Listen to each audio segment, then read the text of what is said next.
Halo teman-teman, selamat bergabung kembali di channel saya. Hari ini kita kawal kasus ibu dan anak di Subang.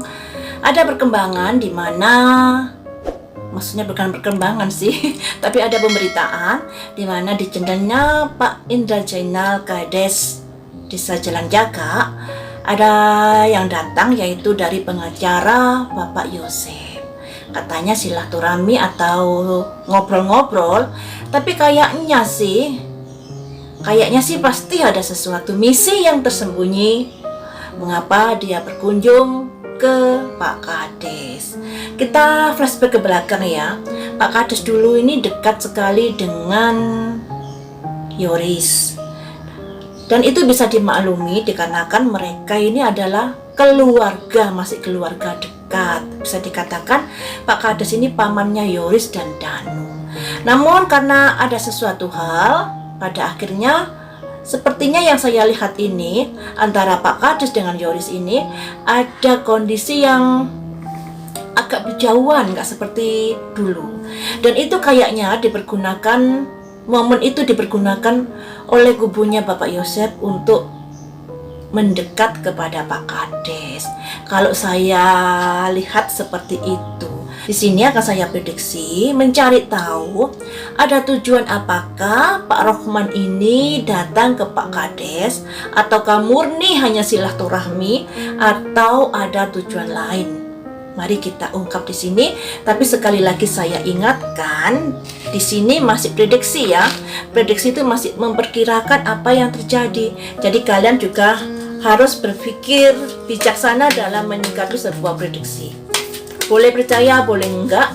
Namun kalau percaya, saya sarankan untuk selalu dicerna dengan baik-baik, jangan ditelan mentah-mentah dan dikuliti lagi apa yang saya katakan nanti ya.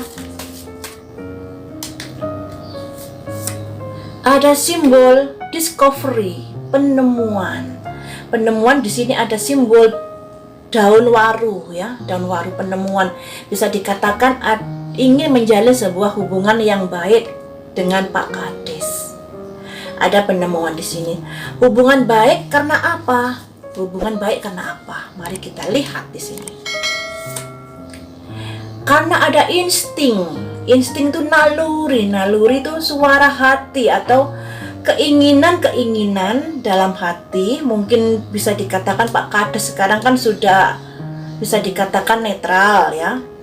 Makanya dari pihak kubunya Pak Yosef ingin mendekat ke Pak Kades, mungkin ada sesuatu yang ingin dibicarakan. Ada keinginan apakah atau ada tujuan apakah mereka datang? Soulmate, belahan jiwa. Itu tadi ingin menjalin hubungan yang lebih baik dengan Pak Kades. Ingin menjalin hubungan yang lebih baik. Ya. Dikarenakan kondisinya sekarang Pak Kades kan sudah nggak sedekat dulu dengan Yoris. Makanya di sini ada simbol soulmate, ada simbol insting dan discovery. Ada soulmate di sini. Soulmate yang seperti apa? Hubungan yang seperti apa yang diharapkan dari bapak pengacaranya Pak Yosef ini? Ada simbol perseverance, ketekunan. Jadi bisa dikatakan begini guys, Pak Yosef dan Yoris ini ayah dan anak dengan pengacara yang beda-beda. Dan Pak Kades ini keluarga dari Yoris, pamannya. Ada pengacara dari Pak Yosef yang mendekat kepada Pak Kades ini, berharap bisa menjalin hubungan baik kembali antara keluarga Pak Yosef dengan keluarga Yoris. Intinya di situ. Dan di sini ada ketekunan untuk melakukan pendekatan. Setelah menemukan kondisi Pak Lurah, Pak Kades yang sudah nggak sedekat dulu dengan Yoris hubungannya, makanya di sini ada simbol insting, suara hati, naluri. Waduh, Pak Kades ini sudah nggak dekat dengan Yoris. Alangkah baiknya kita jalin sebuah hubungan yang lebih baik, soulmate. Dan akhirnya ada ketekunan di sini untuk melakukan pendekatan dengan Pak Kades. Kemudian akan saya lihat endingnya, tujuannya apa. Ini tadi kan tujuan masih di kulitnya ya, di kulitnya saja. tujuan akhirnya seperti apa. Ada simbol miracle, berharap ada sebuah keajaiban di sini. Jadi bisa dikatakan tujuannya juga bagus, ada miracle yang artinya Bapak pengacara ini berusaha menjalin hubungan lebih baik lagi dengan keluarga Yoris. Dikarenakan permasalahan yang sudah menerpa keluarga mereka membuat ada dua kubu bapaknya Yoris dan kubunya Yoris. Dan itu sebagai keluarga tentunya juga nggak bagus. Apalagi di sini Pak Yosef sudah ditinggal istri dan anaknya, yang mana Pak Yosef ini kehidupannya tergantung kepada Amel. Dengan adanya hubungan yang baik dengan anaknya, tentunya Pak Yosef akan lebih tenang lagi hatinya. Karena itu, baik Pak Yosef dan pengacaranya berharap Pak Kades ini bisa menjembatani atau bisa memediasi agar hubungan Yoris dengan hubungan bapaknya bisa baik kembali. Intinya di situ nih, intinya di situ. Makanya di sini ada simbol perseverance, ketekunan. Ada simbol miracle, keajaiban juga. Jadi keinginannya ini, hubungan yang sudah terpecah belah ini, sudah ada kubu Pak Yoris, kubu Pak Yosef. Harapannya dari keluarga Pak Yosef dan pengacaranya akan ada hubungan yang lebih baik lagi antara Pak Yosef dengan Yoris. Dan dengan kedatangannya ke Pak Kades, kalau saya lihat dari kartu ini, berharap Pak Kades ini bisa memediasi hubungan mereka berdua, menjembatani agar hubungan ayah dan anak bisa lebih baik lagi. Kalau saya tangkap di kartu-kartu seperti itu ya. Kalian bisa memprediksi sendiri karena sudah saya jelaskan masing-masing kartu ini artinya. Menurut pemberitaan yang saya baca, saya lihat di YouTube-nya Mbak Suci, ada unggahan video yang judulnya akhirnya Yoris diundang kembali. Tapi Yoris diundang kemana di sini tidak dijelaskan, makanya kita juga ambigu. Ini diundang ke kondangan apa diundang ke kantor polisi? Kita belum tahu. Kita prediksi yang pasti-pasti aja dulu ya. Kalau memang Yoris diundang ke pihak yang kepolisian, nanti kita ulas lagi di berikutnya. Kemudian di sini akan saya prediksi tentang Banpol. Apakah dengan adanya Banpol itu posisi Danu bisa lebih baik atau malah terpuruk? Dikarenakan yang seperti saya ulas kemarin, kan Danu sudah memberi foto ke Yoris. Menurut keterangan Danu seperti itu, tapi kenyataannya Yoris tidak menindaklanjuti. Apakah ini akan menjadi bumerang untuk timnya Danu dan Yoris? Mari kita lihat di sini.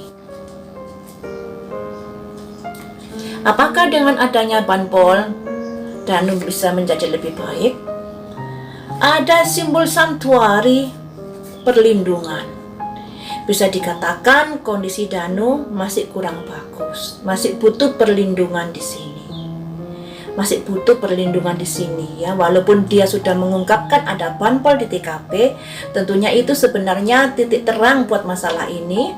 Tapi di sini kenyataannya Danu masih butuh perlindungan karena Banpol, pernyataan Banpol tersebut. Selanjutnya, mengapa Danu butuh perlindungan? Solitude, kesendirian. Ini nggak bagus. Solitude itu kesendirian, solid, satu. Jadi bisa dikatakan Danu ini berjuang sendiri di sini. Memang didampingi pengacara, tapi kayaknya nanti Danu berjuang sendiri di sini. Solitude, kesendirian.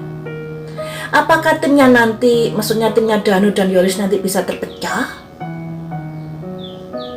Karena bagaimanapun keterangan Danu ini mau nggak mau juga menyudutkan Yoris. Karena setelah dikirimi foto, Yoris tidak menindaklanjuti. Sedangkan Yoris yang menyuruh Danu. Nah, di sini ada simbol solitude, kesendirian. Kesendirian karena apa? Dalam hal apa? Mari kita lihat.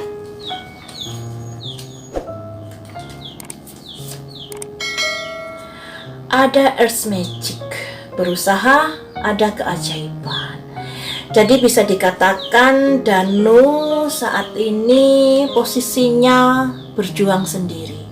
Berjuang sendiri dalam arti kata memang didampingi pengacara, sudah dibantu pengacara, tapi masalahnya dengan Yoris nantinya dan berusaha membela dirinya masing-masing. Nah, apakah ini ada hubungannya dengan Yoris dipanggil pihak yang berwajib untuk memberi keterangan atau memberi klarifikasi dengan adanya panpol tersebut karena Yoris yang nyuruh? Bisa jadi, tapi ya entahlah, kita lihat aja beritanya besok ya. Jadi bisa dikatakan kubunya Yoris dengan Danu nanti mereka akan berusaha untuk membela dirinya masing-masing. Makanya di sini ada simbol solitude, kesendirian, dan simbol adanya keajaiban atau miracle yang bisa diartikan berusaha untuk menyelamatkan dirinya masing-masing. Nah, kalau sudah begini, pastinya Danu akan berkicau. Ya, itu yang kita harapkan. Dengan kicaunya Danu akan terbuka sedikit demi sedikit tabir ini. Seperti yang saya prediksi yang dulu, Danu ini saksi kunci. Ketika Danu berbicara, akan bisa membuka tabir dari permasalahan ini. Walaupun perlu kesabaran karena Danu ini ibaratnya seseorang, ibaratnya gong, kalau tidak diketuk nggak berbunyi. Jadi harus pandai-pandai orang yang memancing agar Danu ini berbicara atau mengaku. Jadi seperti itu ya. Selanjutnya akan saya prediksi dengan adanya panpol ini, posisinya Yoris ini semakin tenggelam atau tidak ada pengaruhnya. Ada simbol pertumbuhan. Nah, pertumbuhan ini tentunya perkembangan dalam kasus ini. Perkembangan ke arah yang mana? Ke arah yang lebih bagus atau lebih buruk? Ada simbol passion, api, semangat. Mulai ada pertumbuhan atau tabir yang mulai terkuak di sini.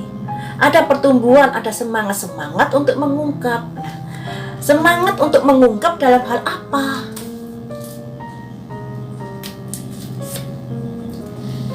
DNA karma. Dalam mengungkap sebuah perbuatan yang sudah dilakukan. Kalau perbuatannya baik, pastinya endingnya juga akan baik. Tapi kalau perbuatannya buruk, endingnya juga akan buruk. Karena di sini ada DNA, karma. Ini bolak-balik aja keluar ya. Jadi seperti itu ya guys. Untuk Danu dan Yoris pada akhirnya di sini akan berjuang sendiri-sendiri, membela dirinya masing-masing. Makanya saya kemarin atau beberapa hari yang lalu juga sudah bilang, sudah selayaknya Danu ini mempunyai tim sendiri yang fokus untuk membela dirinya sehingga tidak ada serba pakewoh kalau ingin memberikan keterangan. Karena di sini kenyataannya di kartunya Yoris juga ada simbol pertumbuhan untuk mengungkap sebuah tabir yang ada hubungannya dengan karma. Nah, artikan sendiri ini. Jadi saya hanya bisa memberi tuntunan artinya seperti itu. Kalian tafsirkan sendiri sesuai versi kalian baik-baik. Karma itu bisa karma buruk, bisa karma baik.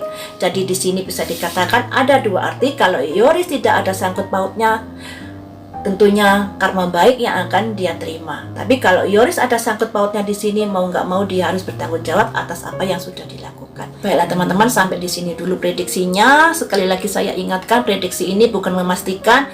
Prediksi ini bisa salah, makanya dicerna baik-baik dan dikuliti lagi dari apa yang sudah saya katakan ini, karena saya mempunyai keterbatasan juga dalam mengartikan dari kartu-kartu yang keluar ini. Dan akan saya ikuti terus pemberitaan kasus ibu dan anak ini untuk mengawal dan kemudian kita analisa bersama-sama di sini. Lain waktu kita sambung lagi dengan prediksi dan berita viral yang lain.